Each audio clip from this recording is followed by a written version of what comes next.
આજ વાદળા ને બાદળા ને બફારો છે એટલે મને એવું લાગે આજ વાદળું સરકે તો સરકે. બધા વાદળાની વાતું જોવો માને મોટરું વેચ્યું કરી ગયો હવે. તો આ લીધો પાવડો ને આ કરી મોટર વેતી. સીધા ભેળો રોજની ઘોડ્યા દોડવા મળ્યો ખાતર બાતર કઈ ના નાખવું. હા બાપો ની સ્વીટકો કરે તો આ નાખી ખાતર ની થેલી ખંભે અને આ હાલ્યા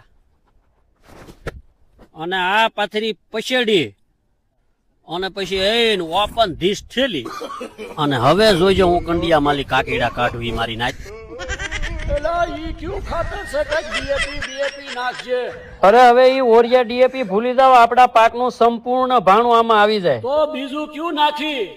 આખું ભાણું આખું ઓરિયન ડીએપી નાખી નાખીને ભૂખ ભેળી ના થઈ ગયા તો હજી એનો સ્વીટકો જ નથી કરવા દેવો ભાભલાને.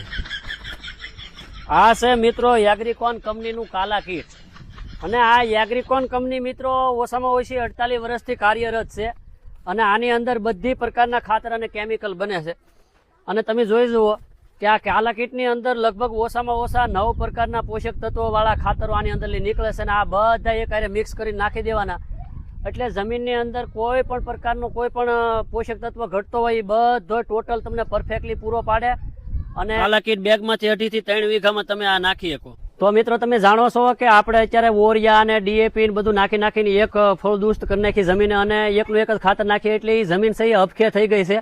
તો આ બધી પ્રકારના ખાતરોની જરૂર અને બધી પ્રકારના ખોરાકની જરૂર હોય જમીનને તો એ આપણે નાખવું પડે. નાખવા માટે તડકો થાય. એ હા અને વધુ માહિતી માટે આમાં કોન્ટેક્ટ નંબર આપેલો છે હું ડોલ લઈ આવું. તો જીયા મિત્રો હું તો અત્યારે હેરડીમાં નાખું છું પણ તમે પાયામાં પણ ઉપયોગ કરી શકો કોઈ પણ પાકમાં નાખી શકો આને.